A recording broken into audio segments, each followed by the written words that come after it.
I don't know that this is thawed all the way down. Doesn't matter, as long as like the first 2-3 inches are thawed, get your peas in there. They'll be fine. They won't mind that it's frozen below them. And the area below is going to thaw out anyway over time, especially if you keep that plastic on there.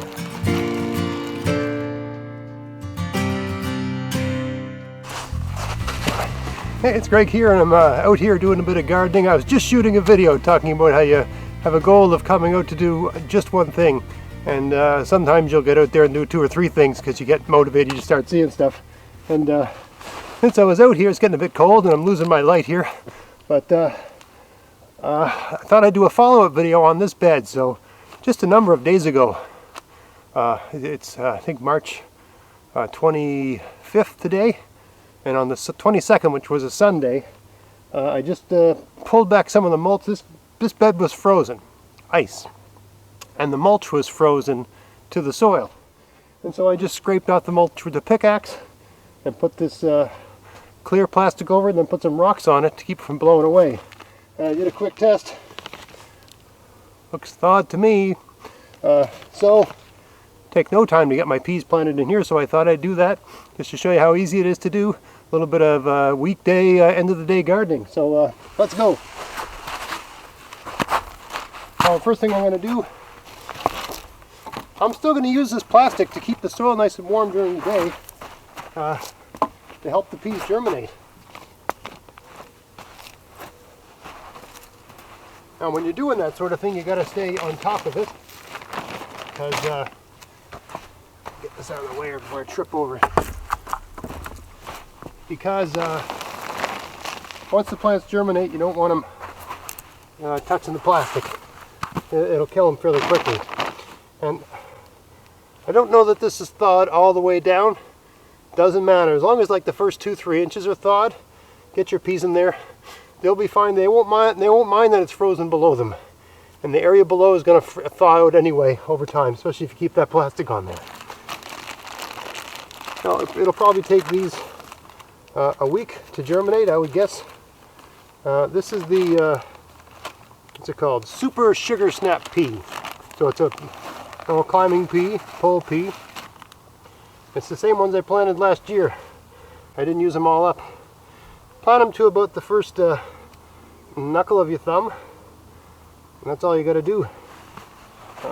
Narrow bed like this, especially a big guy like me, I can straddle it. I plant one every 3 inches. Just jam in like that. Don't cover them over while you're sowing them. Same with beans, because you won't know where you planted them. Right, so get them in the ground and then cover them over. But it doesn't take long. This little strip here that I'm putting peas in is going to basically give me a lot of peas.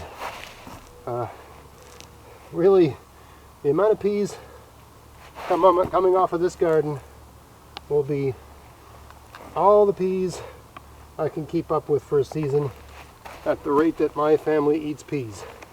We grow a lot more beans than peas. I find beans freeze better. That is to say, I prefer eating frozen beans to frozen snap beans to frozen snap peas. I don't like the pea pods when they thaw out. It's not to my liking. So, yeah, so the soil's a bit colder here, but it's still thawed. And it's probably a good deal warmer during the day.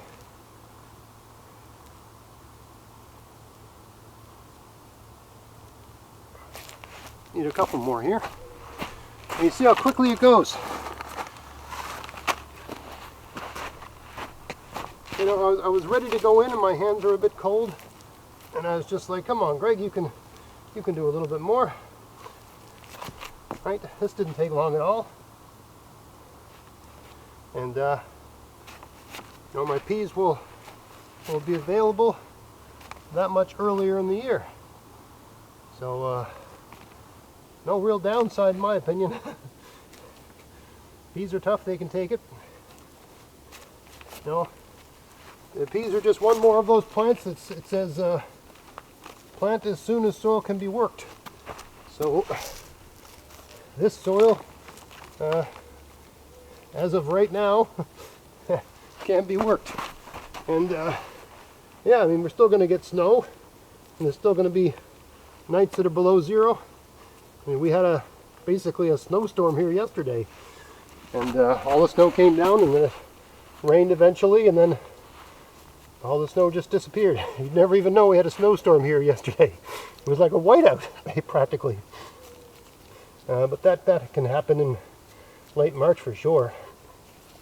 We even get snow in May sometimes. All right, so those suckers are in the ground. Now we can put the plastic back on.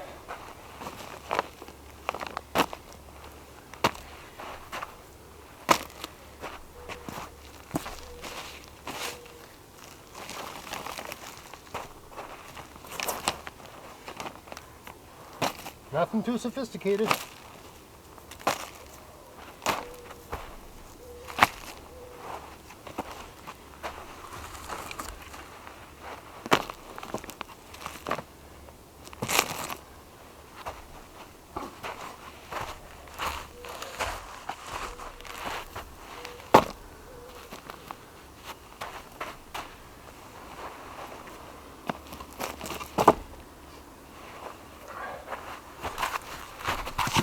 All right, that's all it takes. One more thing down, right? Later on in the season, once these have a bit of height, I'll plant some probably lettuce on either side of this. I haven't decided yet, but because you got the nice high trellis. This way is north, that way is south. So you have a garden that basically gets, one side gets the morning sun, that's east. The other side gets the evening sun, that's west. So it's a good place to plant things that, bolt if they get too much sun. And there's other things you can plant in with the peas too. I often plant peas like this and put potatoes on either side. And I may do that this year. I may change my mind. You can change your mind. So anyway, I hope you found that interesting. If you did, please like, share, subscribe. Check out my podcast, maritimegardening.com. Until next time, get out there, get at it, have fun in your garden. Thanks for watching.